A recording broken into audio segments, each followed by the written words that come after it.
ওকে। So আমাদের কিন্তু planning phase শেষ। সো প্ল্যানিং ফেজে আমরা কি কাজ করলাম? প্ল্যানিং ফেজে আমাদের ওই আ প্রজেক্টের ফিচার আইডেন্টিফিকেশন, প্রজেক্টের গোল কি, প্রজেক্টের গ্যান্ট চার্ট তৈরি করা, তারপর বাজেট প্রিপেয়ার করা। এগুলা করে আমাদের প্ল্যানিং ফেজের কাজ শেষ।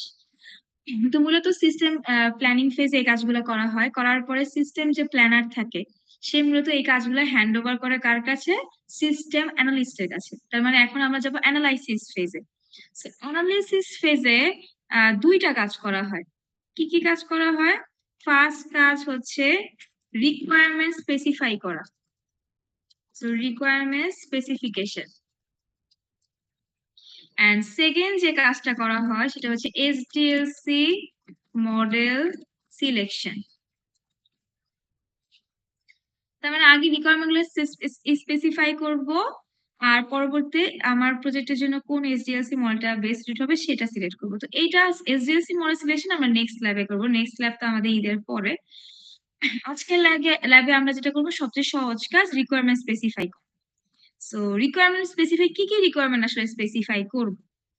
এখানে আমরা একটু দেখি যে user requirement, system requirement, functional requirement and non-functional requirement specification.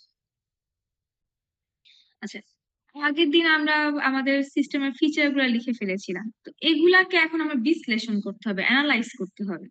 যে প্রথমেই আমরা একটু দেখি যে আমরা আমার প্রজেক্টের রিকোয়ারমেন্ট গুলাকে ভাগ করব। কিভাবে ভাগ করব? প্রথম ভাগটা হবে ইউজার রিকোয়ারমেন্ট। ইউজার রিকোয়ারমেন্ট কি? ইউজার রিকোয়ারমেন্ট হচ্ছে ইউজারের পার্সপেক্টিভে আমার সিস্টেম কি সার্ভিস দিবে। ধরো এটা মূলত অনেকে অনেকভাবে লিখেছো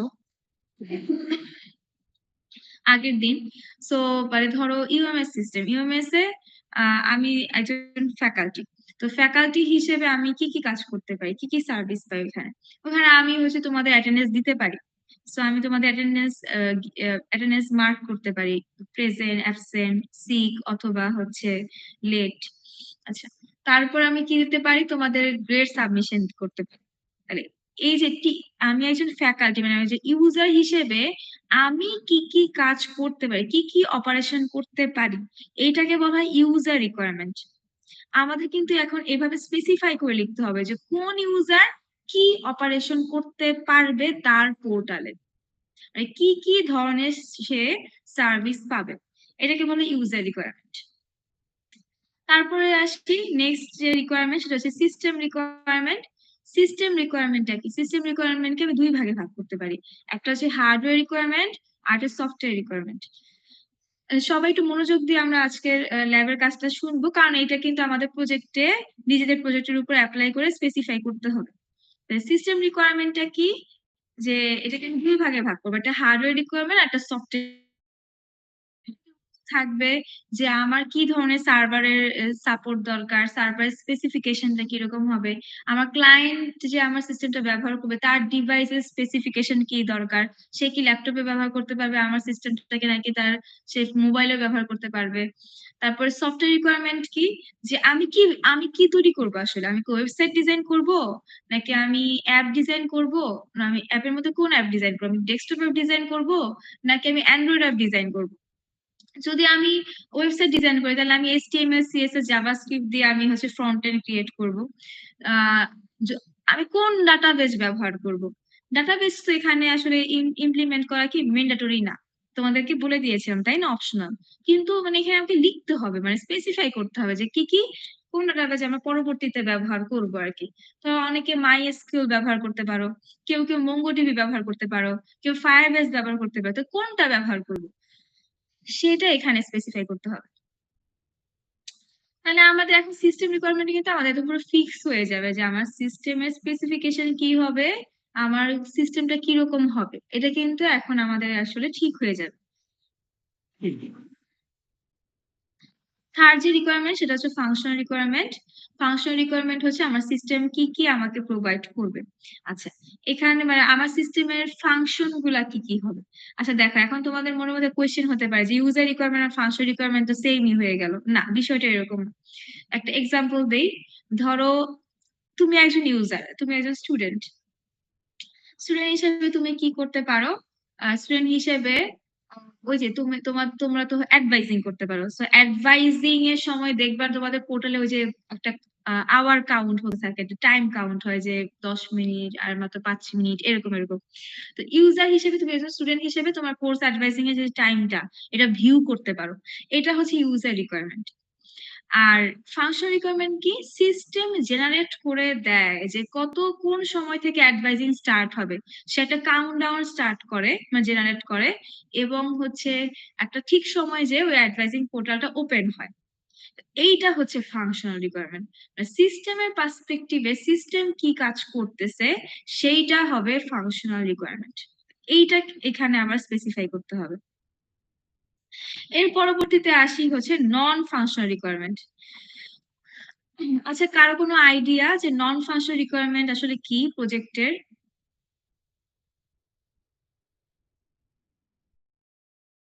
কোনো আইডিয়া আছে? মানে কোনো কিছু মাথায় আসে যে নন ফাংশনাল রিকোয়ারমেন্ট আসলে কোনটা?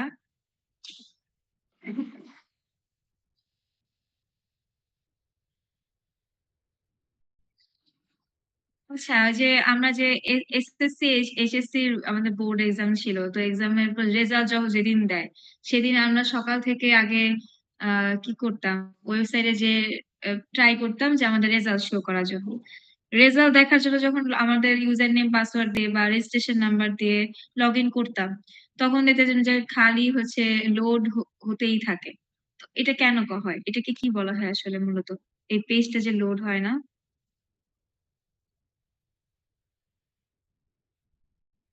Server overload.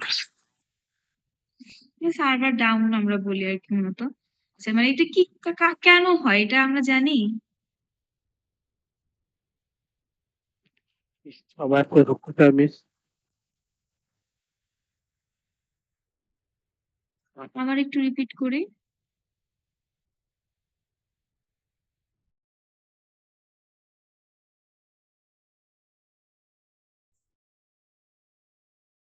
একসাথে আচ্ছা, অনেকগুলো রিকোয়েস্ট আসে। হ্যাঁ হ্যাঁ, গুড।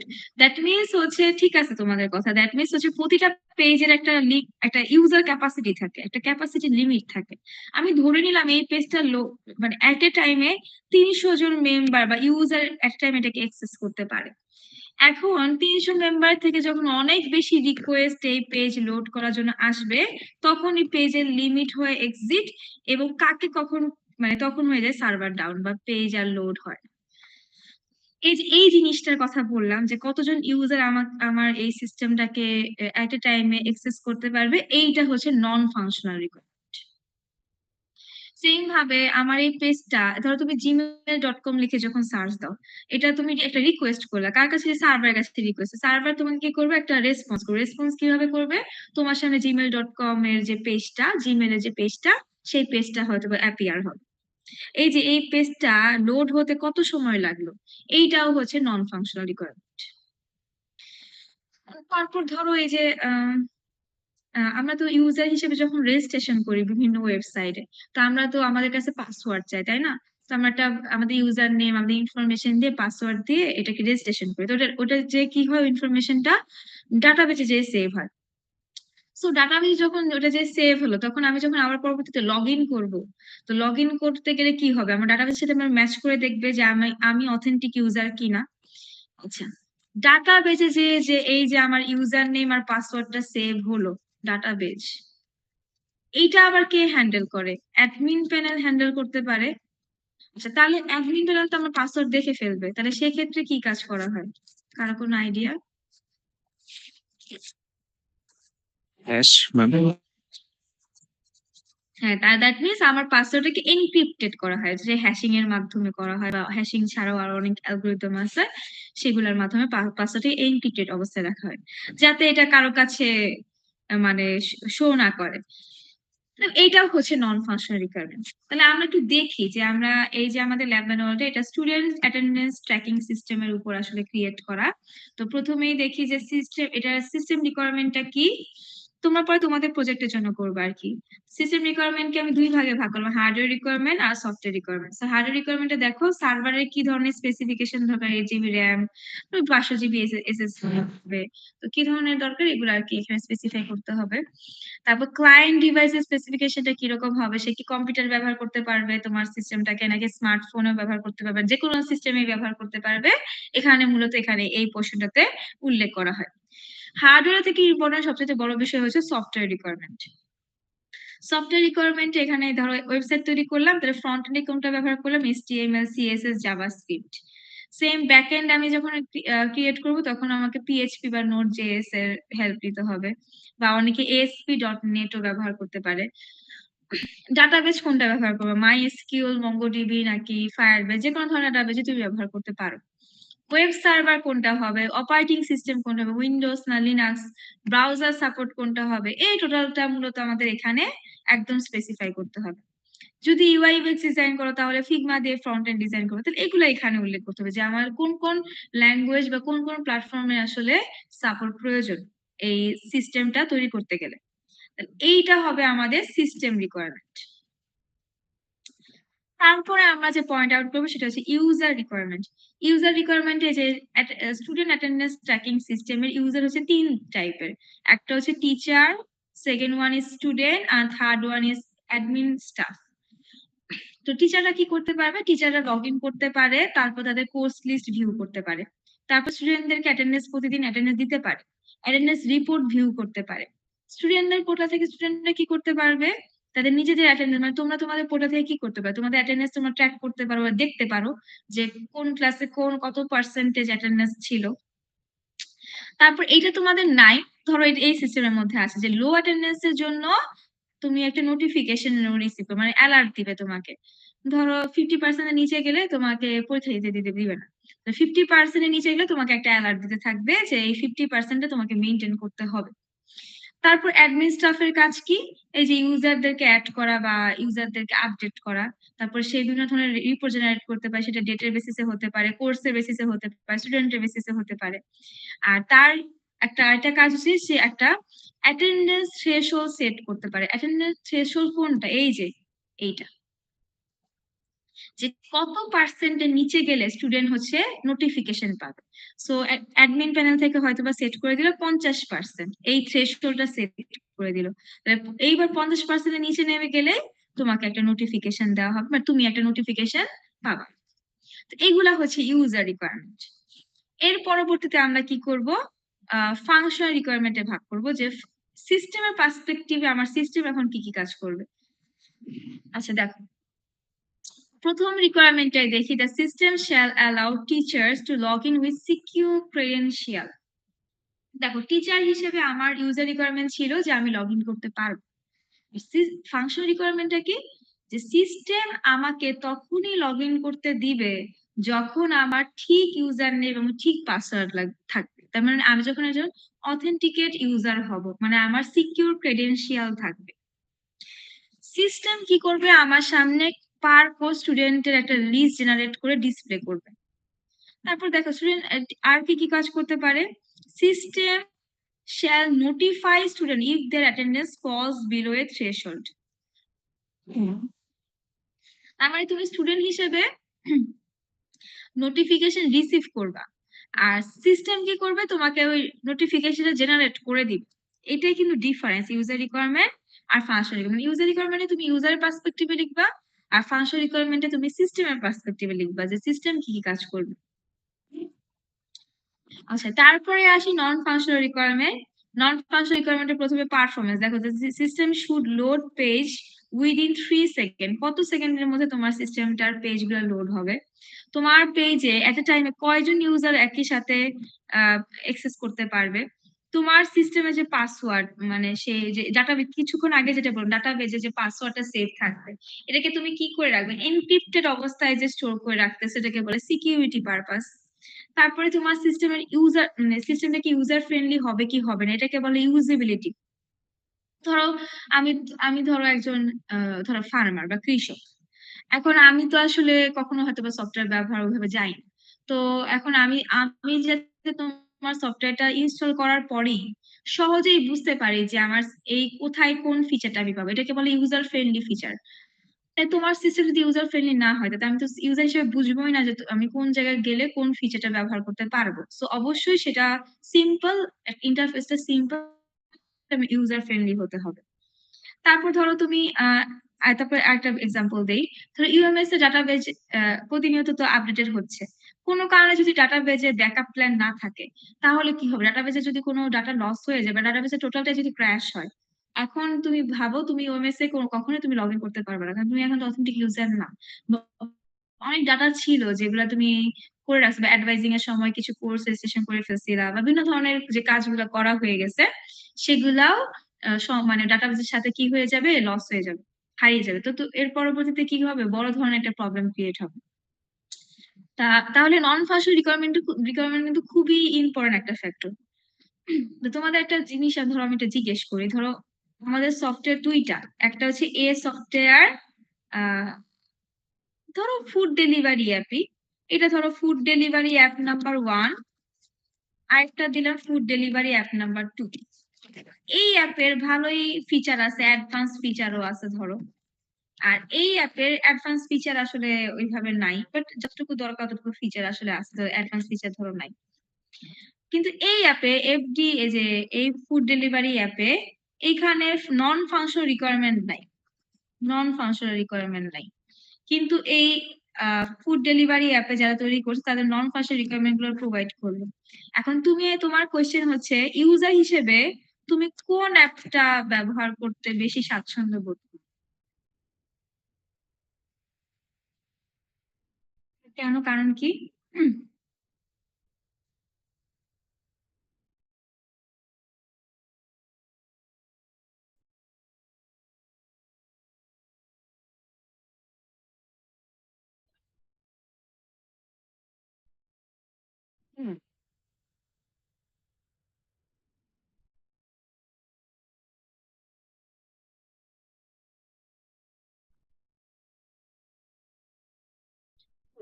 তার মানে হচ্ছে আমরা যেটা বুঝলাম যে তোমাকে যতই আমি অ্যাডভান্স ফিচার দেই না কেন, এটা যদি সময়ের সাথে তোমার সামনে লোড না হয়, আর তোমার যদি সিকিউরিটি পারপাসে ইস্যু না থাকে, তোমার যদি ওই সিস্টেমটা সিকিউর না থাকে, ওই সিস্টেমটা যদি ইউজার ফ্রেন্ডলি না থাকে, আলটিমেটলি ওই সিস্টেমটা ইউজাররা কি করবে না, ব্যবহার করবে না। তাহলে ধরো ধরো আমি একজন ইউজার হিসেবে আমাকে অনেক ধরনের অ্যাডভান্স ফিচার দিল, কিন্তু দেখো কি হচ্ছে, ধরো আমি ওই অ্যাডভান্স ফিচার ব্যবহার করতে গিয়ে দেখা যাচ্ছে আমি যখন একটা রিকোয়েস্ট করলাম, সেই রিকোয়েস্টটা মানে সিস্টেম একটা রিকোয়েস্ট দিলাম, ওইটা আমার সামনে লোডই হচ্ছে না।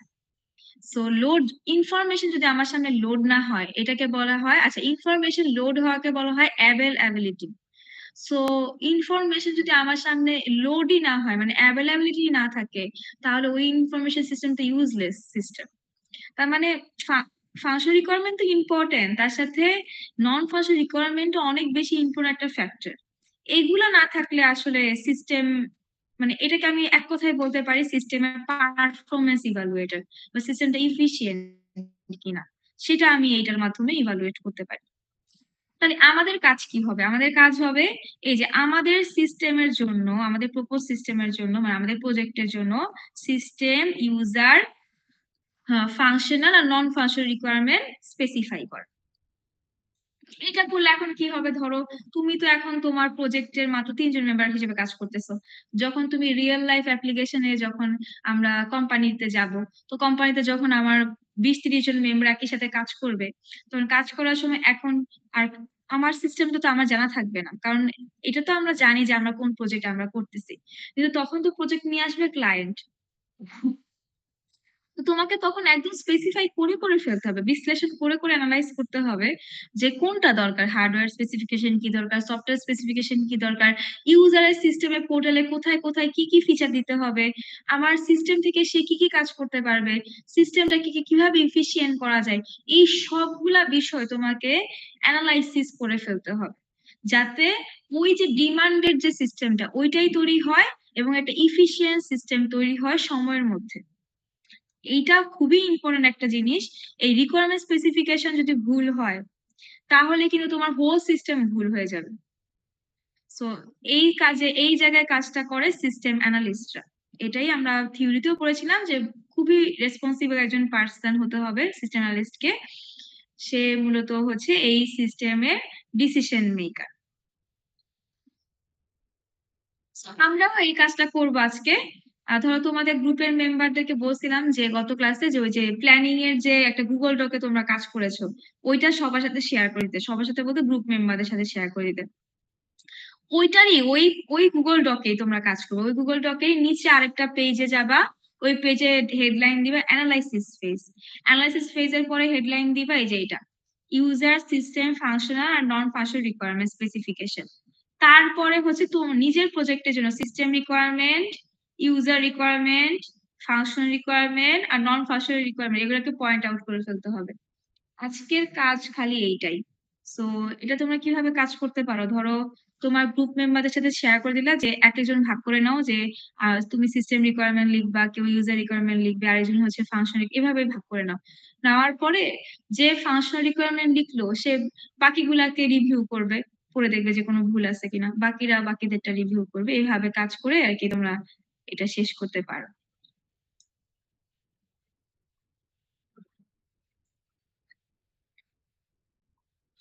ম্যাম এটা কি ইন্ডিভিজুয়ালি জমা দিতে হবে নাকি একজন জমা দিলেই হবে? গ্রুপ ওয়াইজে সাবমিট করতে হবে, এটাও গ্রুপ ওয়াইজে সাবমিট করতে হবে। তাহলে আমরা সবাই একটু ল্যাপটপের মধ্যে এটা একটু কাজ করা শুরু করি, তারপর দেখি কতটুকু আগায়, সেই অনুযায়ী পরবর্তী আমরা আবার ডেডলাইনও ফিক্স করব। আমি তোমাদের এখন গুগল ক্লাসরুমে একটা অ্যাসাইনমেন্ট ক্রিয়েট করে দিচ্ছি, আর যেখানে তোমাকে অ্যানালাইসিস ফেজের এই কাজটা সাবমিট আসলে করতে হবে। তাহলে আমরা একটু কাজ শুরু করি, এবং ওই যে গুগল ডক যদি তুমি আগের ক্লাসে শেয়ার না করে থাকো তোমার গ্রুপ মেটদের মধ্যে, ওই প্ল্যানিং ফেজে যে কাজটা করেছি ওইটা তাহলে এখন শেয়ার করে দাও। তাহলে যে যার ল্যাপটপ থেকে আর কি কাজ করতে পারবে।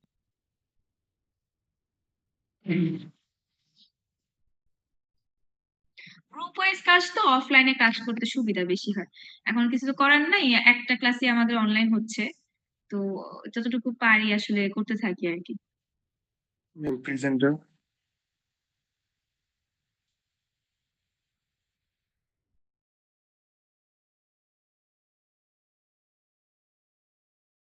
ওইটার জন্য তো আমি আলাদা টাইম দিবই, আমি তো বললাম যে ডেডলাইন আমি দিব, বাট এখন হচ্ছে একটু শুরু করো আর কি।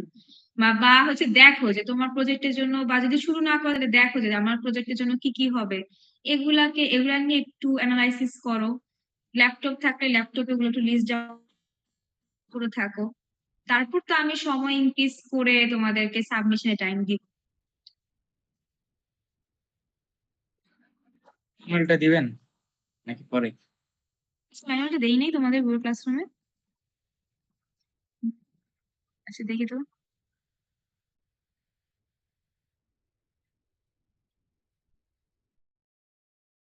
আচ্ছা ঠিক আছে, আমি এখনই দিয়ে দিচ্ছি, এখনই দিয়ে তোমরা এই ল্যাব ম্যানুয়াল দেখে কাজ করতে সহজ হবে।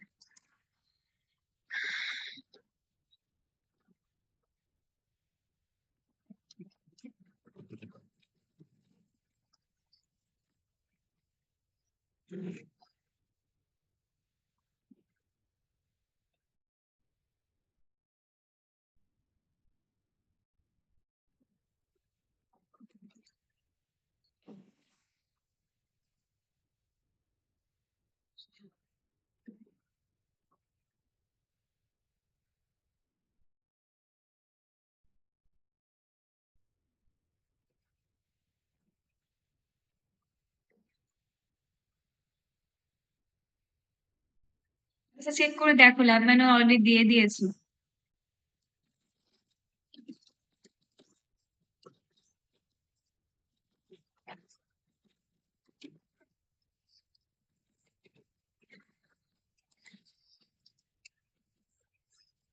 কত সময় দিব তোমাদের এই কাজটা করতে?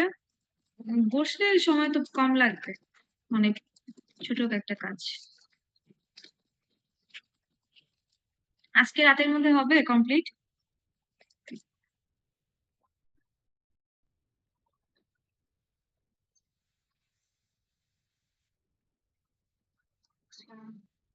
ম্যাম একদম অনলাইন ক্লাসটা একটু মানে দু একদিন বাড়াই দিলে বের হয় ম্যাম, নিজের একটু ডিসকাস করিয়ে করতে পারতাম।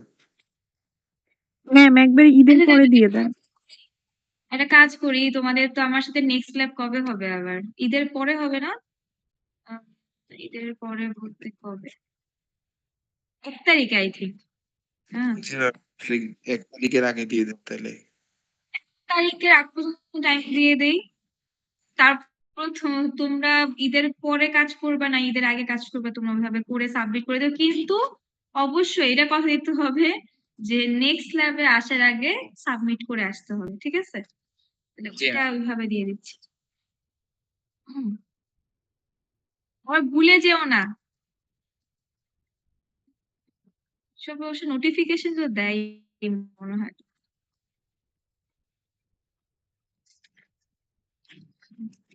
ম্যাম ভার্সিটি স্টার্ট হবে কবে থেকে তাহলে? ভার্সিটি স্টার্ট হবে, ভার্সিটি তো বন্ধ হচ্ছে 25 তারিখ পর্যন্ত, 25শে মার্চ। আবার 26 তারিখে তো 26শে মার্চ তো স্বাধীনতা দিবস, ওই দিনও বন্ধ। আবার শুক্র শনি অনেকের ক্লাস থাকে না, তো 27-28 বন্ধ। তাহলে হিসাব করলে ভার্সিটি আবার শুরু হবে 29শে মার্চ থেকে। যাক ভালো বন্ধ পাইছি। হুম। তোমরা তো অলরেডি মনে হয় অনেকে বাড়িতে চলে গেছে না, এখন তো অনলাইন ক্লাস হচ্ছে।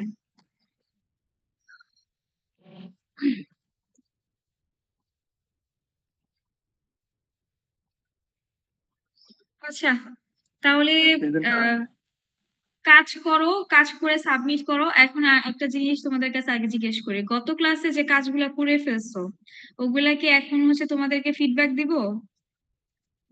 আজকে ফিডব্যাক দিলে সুবিধা হবে নাকি ম্যাম ফিডব্যাক দিলে ভালো হয় ম্যাম। হ্যাঁ, তাহলে ফিডব্যাক গুলা দিয়ে দিয়ে কাজ পরে করে সাবমিট করে দিও।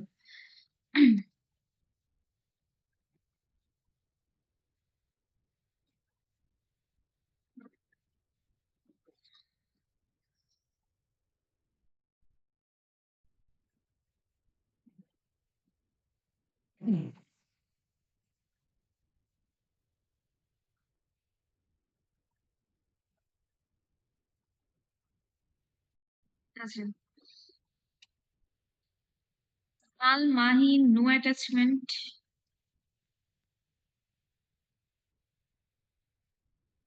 তো ম্যাম আমাদের একসাথেই মানে ওটা মনে সাবমিট হয় না, আমি দিছি ম্যাম। আচ্ছা, তাহলে ওই টার্নিং করার দরকার নাই। ওই মিস দেখালে মিস দেখাবে, সমস্যা নাই।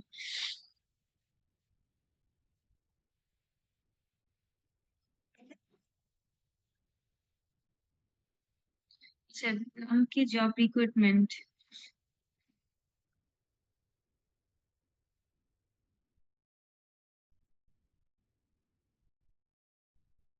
আচ্ছা, লিজা, আতিক আক্তার, তারপরে হচ্ছে জাহিদ হাসান, সবাই আছে। হ্যাঁ। আচ্ছা, তোমাদের যেটা ভুল হয়েছে এটা কিন্তু আমি ক্লাসে বলছিলাম যে প্ল্যানিং আর অ্যানালাইসিস ফেজে সময় বেশি লাগে।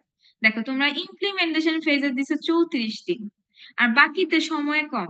রিয়েল লাইফে কখনো ইমপ্লিমেন্টেশন এত সময় লাগে না।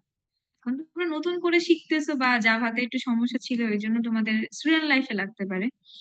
বাট রিয়েল লাইফে তোমার এই টাইম গুলোতে বেশি সময় লাগে, এবং তুমি দেখতেছো যে আমরা কিন্তু এখনো অ্যানালাইসিস ফেজে আছি। মানে এই দুইটা খুবই ইম্পর্টেন্ট আছে, এখানে সময় ইনক্রিজ করতে হবে। ওটা কিন্তু বলেও দিয়েছিলাম যে মিনিমাম কত করে উইক সময় রাখতে হবে, ওই টাইমটা মেনটেন করতে হবে। তাহলে এখানে সময় কমাতে হবে এই জায়গাটাতে। আচ্ছা, এই জায়গাটাতে ভুল। আর আরেকটা জিনিস, এই যে এক্সিস্টিং সিস্টেমে এই যে টাকাগুলো লিখেছো, এগুলো কোথা থেকে পেয়েছি আমরা? ম্যাম এগুলো হচ্ছে প্রত্যেকটা ঈদ থেকে, মানে যেই আমাদের অলরেডি, মানে এটা জাস্ট আমি বসাইছি আর কি, ইন্টারনেট সার্চ করে। আচ্ছা, তো ইন্টারনেটে যখন তুমি সার্চ করবে প্রতিটা মানে তোমাকে সফটওয়্যারের জন্য সবগুলা ফ্যাক্টর তুমি খুঁজে পাবা না, এটার কস্ট স্পেসিফিকেশন। দেখা যাবে আমার সফটওয়্যার প্রবলেম এটা হয়েছে বের করতে আর কি, মানে তাই আমি না? বুঝতে পারি না যে কিভাবে বসাবো কি বসাবো। এইটা তোমাকে এটা এই জন্য তোমাকে বাদ দিতে বলছিলাম, এটা তোমাদের যে এক্সিস্টিং সিস্টেমে এই কলামটা বাদ, কারণ এটা তোমার সাথে কেউ শেয়ার করবে না। তুমি খালি কি দিবে, তোমার নিউ সিস্টেমে তোমার সিস্টেমে কি পরিমাণ টাকা পয়সা লাগতে পারে সেটা তুমি ইন্টারনেট থেকে সার্চ দিয়ে দিয়ে বা বিভিন্ন ধরনের ইনফরমেশন নিয়ে মোটামুটি একটা ডেমো ডেমো টাইপের, ওইটা মানে আমরা শিখতেছি আর কি বাজেট প্রিপেয়ার করা, যাতে পরবর্তীতে আমরা যখন আসলে রিয়েল লাইফে কাজ করবো যাতে বাজেট প্রিপেয়ার করতে সময় বেশি না লাগে। আমি তোমাদেরকে বলে দেই এমনিতে মোটামুটি একেকটা প্রজেক্ট কিন্তু ওই যে আমরা যে আউটসোর্সিং এর মাধ্যমে কাজ করি বা বিভিন্ন ধরনের ডেভেলপ করি, ওগুলা তুমি 2.5 থেকে 3 লাখ টাকার মতো লাগে আরকি। এত বেশি কিন্তু টাকা লাগে না। ধরো এখানে তোমার কত লাগছে? এখানে লাগছে তোমার 20 ঠিক 20 লাখ নাকি 20,30,000। তো অনেক বেশি। এটা তো ধরো তোমার ওইটা এটিএম ম্যানেজমেন্ট, এখানে এটিএম ম্যানেজমেন্ট সিস্টেম, এটিএম ইও নাই, হার্ডওয়্যারও নাই। সো এগুলা এখনো একটুখানি মানে জায়গাতে ভুল আছে, ওগুলা তুমি একটু ঠিক করতে পারো। আর এই কলামটা বাদ দিয়ে দিও, এই কলামটার দরকার নাই। ওকে।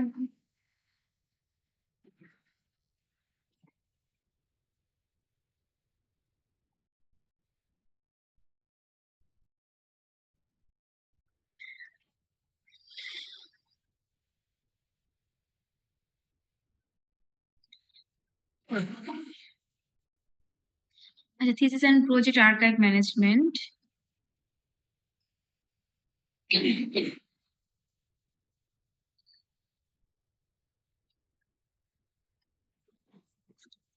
আচ্ছা,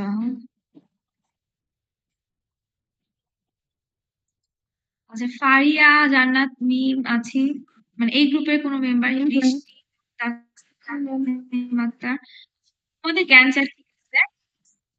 তোমাদের যেটা এখানে এখানে ওয়েবসাইট ডেভেলপমেন্ট, এই যে একটা কস্ট এখানে বাজেট ধরে, এটা আসলে কি কস্ট ওয়েবসাইট ডেভেলপমেন্ট বলতে? মানে এটা কি ডেভেলপারের কস্ট নাকি ডেভেলপমেন্টের জন্য সাপোর্ট প্ল্যাটফর্মের কস্ট, মানে কিসের কস্ট এটা?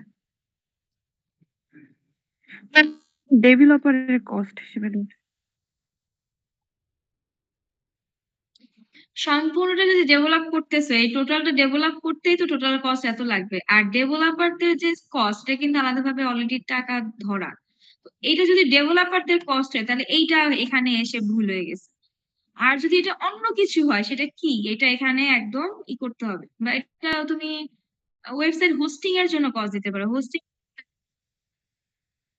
ও আচ্ছা, তাহলে এইখানে একটু চেঞ্জ করে দিও, এটা ডেভেলপমেন্টের জায়গায় হোস্টিং বা ডোমেইন এরকম কিছু, ক্লাউড হোস্টিং।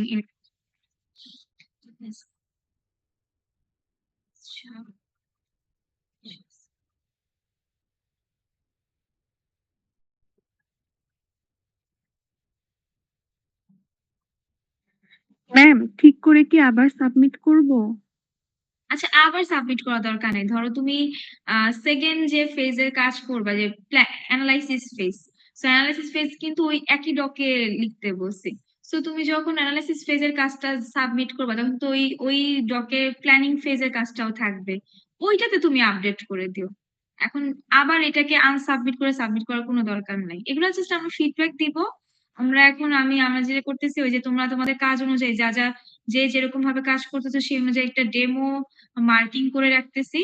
পরবর্তীতে যখন তুমি আপডেট করবা, করে তো প্রজেক্ট প্রেজেন্টেশন দিবাই, তখন তো তুমি হোল কাজটাই আমাকে শো করবা আবার। তো ওগুলাতে তখন আবার আপডেট করে দিব, যে ওই ফিডব্যাক অনুযায়ী আপডেট করলে তখন আবার মার্ক গুলাকে ঠিক করে দিব আর কি।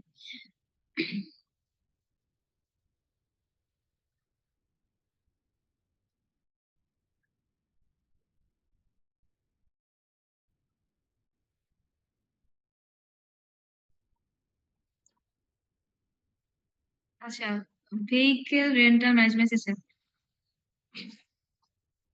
এটা তো বাদ দিতে বলছিলাম। আচ্ছা, যা যদিও দিস ডিটেলস ওয়ার্ক প্ল্যান। আচ্ছা, তারপরে এটা ঠিক আছে।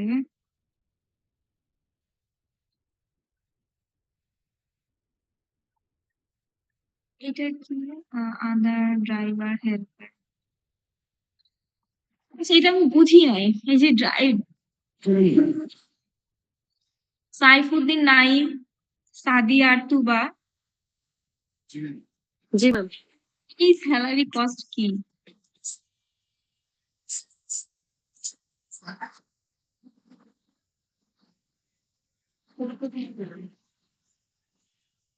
কথা বলতেছে, কথা তো শোনা যায় না মনে হয়। আচ্ছা, এই স্যালারি কস্ট কিসের? ড্রাইভার না হেল্পার না সুপারভাইজার, এটা আবার কিসের স্যালারি? এইগুলা তো তোমার ড্রাইভাররা তোমার সিস্টেম ব্যবহার করবে, তো ওটার স্যালারি কি আমরা দিব নাকি? এটার স্যালারি কস্ট হবে এই সিস্টেমটা ডেভেলপ করতে করতে যারা যারা হেল্প করলো, টেস্টার, ডেভেলপার, তারপর হচ্ছে সিস্টেম অ্যানালিস্ট, এদের কস্ট লাগবে। এই কস্ট গুলা বাদ যাবে। এগুলা খুবই, এই কস্ট হয়ই নাই। স্যালারি কস্ট ঠিক করতে হবে। তারপর বাকিগুলা দেখি। বাকিগুলা ঠিকই আছে, খালি এই স্যালারি কস্ট পুরোপুরি ভুল হয়ে গেছে, এটা ঠিক করতে হবে। ম্যাম আমরা বুঝতে পারছেন? ভাবছিলাম যে ভেহিকলস যেহেতু আমরা করতেছি ড্রাইভার হেল্পার, তো ওনাদের কস্টটাও মনে হয় এখানে অ্যাড করাটা ম্যান্ডেটরি ভাবছিলাম, তো দ্যাটস ওয়াই এটা আমরা অ্যাড করে না দিচ্ছি। না না, আমরা তৈরি করবো সফটওয়্যার, ভেহিকেল ম্যানেজমেন্ট সফটওয়্যার, মানে সফটওয়্যার তৈরি করবো। ওই সফটওয়্যারটা তৈরি করতে আমাদের যা যা কস্ট লাগবে ওইটা হবে বাজেটে। ওই সফটওয়্যারটা ব্যবহার করে কারা কারা পরবর্তীতে ব্যবহার করবে, তারা আবার কি ধরনের স্যালারি পাবে, ওটা আলাদা বিষয়, ওগুলা আমাদের বিষয় না। আমাদের বিষয় হবে ওই সফটওয়্যারটা তৈরি করতে আমাদের কি কি কস্ট, মানে খরচ লাগবে, সেটা হবে বাজেট।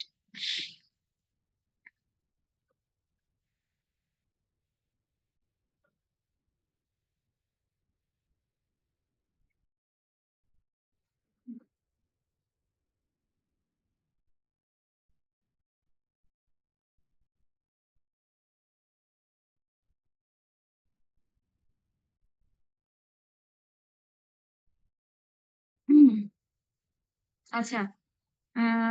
দীপ্র, দীপ্র, তারপরে অনিক আর হচ্ছে মাহিন। আচ্ছা ঠিক আছে, তোমাদের কাজ ঠিক আছে, ঠিকই লাগতেছে সবকিছু। Thank you ma'am.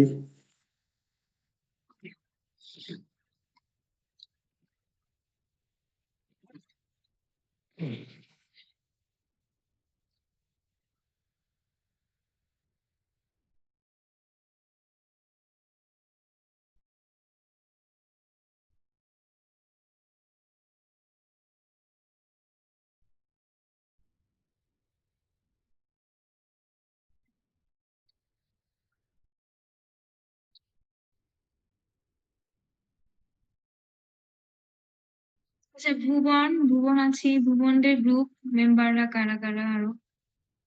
ভুবন, রাকিব, রাকিব হাসান, ভুবন হোসাইন।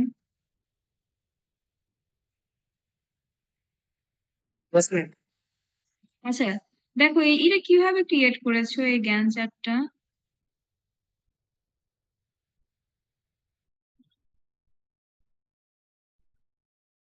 এটা কি তোমরা ইয়েতে করেছো, মানে গুগল শিটে, বা মানে কোন প্ল্যাটফর্ম ব্যবহার করে এটা তৈরি করা? আমি গুগল শিটে এটা করা হয়েছে। গুগল শিটে তো লাগতেছে না। যাই হোক, এটাতে আরো বেশি ফোকাস করো, এটা মানে ঠিক হয় নাই। দেখো এগুলোর নামগুলো কেটে গেছে, আর গুগল শিটে তো আরেকটু স্প্যান বেশি বড় হয়ে আর অন্যভাবে জেনারেট হয়। ঠিক এরকম তো হওয়ার কথা না, চ্যাট জিপিটি জেনারেট করছে কিনা দেখিয়েছিলা? আচ্ছা ঠিক আছে, তাহলে যদি হয় তারপর দেখো এই যে এই নামগুলা কেটে গেছে, প্রোডাক্ট ডেলিভারি, ইমপ্লিমেন্টেশন, অ্যানালাইসিস, বানান ভুল, এগুলা ঠিক করো, হ্যাঁ। আর এই জায়গায় এসে আমি একটু বলি যে 28 ঠিক আছে, খারাপ না। 23, 13 আর 15, 25 মিলে তো বেশি হবে। Okay. এইখানে এই যে এইখানে ওয়েবসাইট হোস্টিং বা ক্লাউড, ক্লাউড হোস্টিং এর এখানে কস্ট দিতে হবে, এইটা তোমরা মিস করে ফেলছো। এটা বলে দিছিলাম ম্যানুয়াল দেখানোর সময় যে এটা অ্যাড করতে হবে, তাহলে এইটা অ্যাড করে দিও। তারপরে সিসি ক্যামেরা রাখছো, আচ্ছা রাখছো, ভালো কথা। টেস্টারের জন্য স্যালারি দিও, টেস্টারের স্যালারিটা ইনক্লুড করতে হবে। তাহলে বাজেটে এই দুইটা চেঞ্জ করতে হবে। গ্যান চ্যাটার আবার এডিট করো, এডিট করে বাকিগুলো ঠিক করো, এই টোটালটা এখনো ঠিক হয় নাই। আর আদারওয়াইজ ঠিক আছে।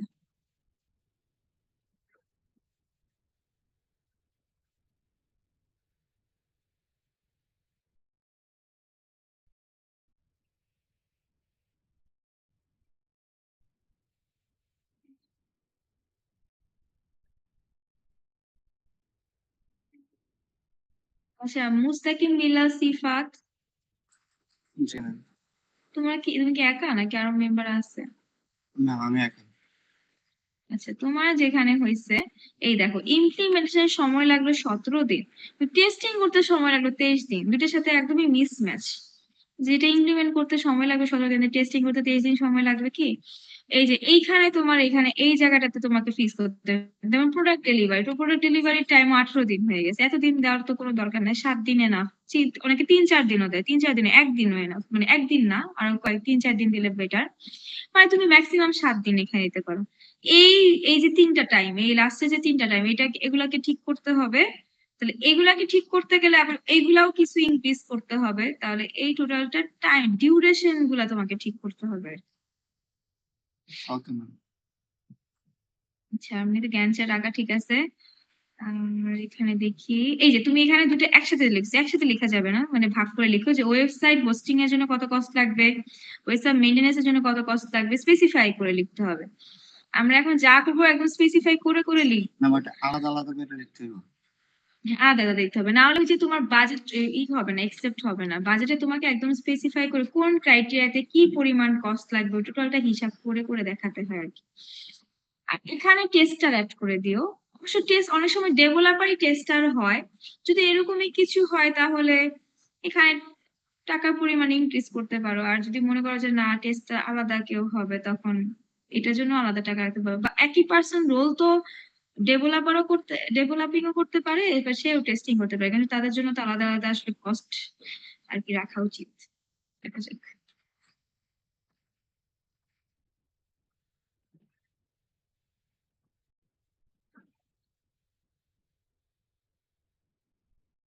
আচ্ছা, নুসরাত বিজনেস এসিও।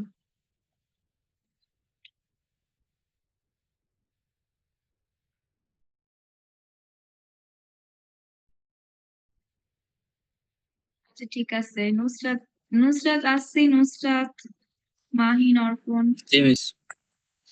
ঠিক আছে, তোমাদেরটা ঠিক আছে।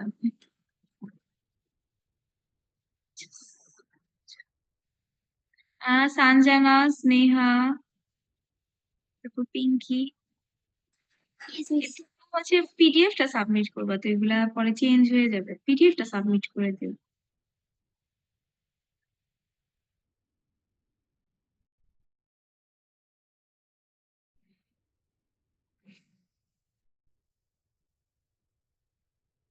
আচ্ছা ঠিক আছে, বাট পিডিএফ টা সাবমিট করে দিও সানজানা।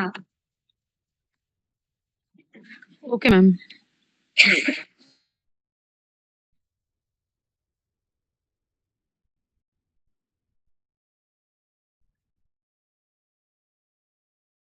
আচ্ছা, এই যে এরকম ভাবে ফ্রন্ট পেজ অ্যাড করতে পারো তোমরা।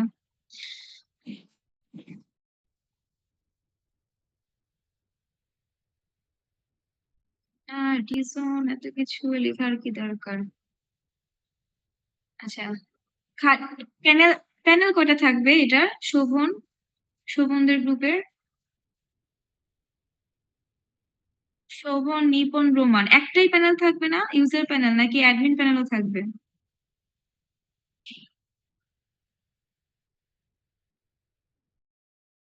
এই গ্রুপের কেউ নাই এখন?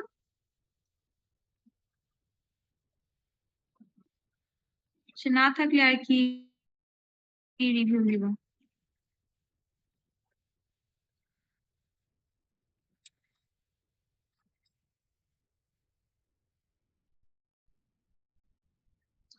সিয়াম, তোমরাও হচ্ছে পিডিএফ সাবমিট করতে হবে। সিয়াম খান আছি।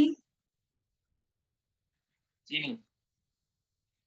যে তুমি কি গ্রুপ মেম্বার একা নাকি আরো পার্সন আছে তোমার সাথে? আচ্ছা, প্রাইভেট কমেন্ট করে দে যে এই যে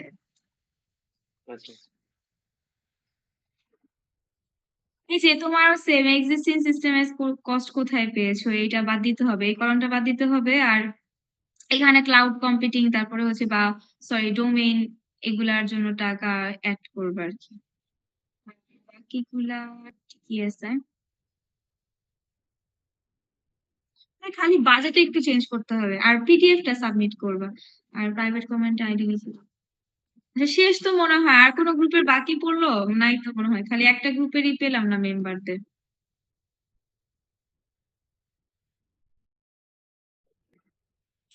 আচ্ছা ম্যাম, এই যে অ্যানালাইসিস এর যে এই ল্যাব রিপোর্টটা করব, এটা কি এই প্ল্যানিং এর এটার নিচেই জাস্ট অ্যানালাইসিস লিখে সেম পিডিএফ এর সাথে এক্সট্রা করে বাকিগুলো অ্যাড করে দিয়ে দিব? হ্যাঁ, সাবমিট করবো, ল্যাব রিপোর্ট দিব না, মানে ল্যাব রিপোর্ট না ওইটা, কাজটাই ওইখানে লিখে ডকে লিখে ওইটাই সাবমিট করবা। হ্যাঁ, একই সাথে সাবমিট করবো, একই আচ্ছা। ডকে। আচ্ছা আমি আবার ক্লিয়ার করে দেই। অনেকে আবার এই যে ল্যাব রিপোর্ট তো তোমাদেরকে কাছে এখনো চায়নি। আবার কেউ আবার ইন্ট্রোডাকশন, কনক্লুশন এগুলা লিখে সাবমিট করা দরকার নেই। যতটুকু কাজ ততটুকু লিখে জাস্ট সাবমিট করব। এখন খালি কাজ করতেছি। ল্যাব রিপোর্ট যখন নেওয়ার হবে তখন নিব। ল্যাব রিপোর্ট তো মানে যখন দিব তখন বলে দিব ল্যাব রিপোর্টের কথা। আচ্ছা এখন আমি এই যে অ্যাটেন্ডেন্স যারা দিতে পারি নাই তারা একটু দেই।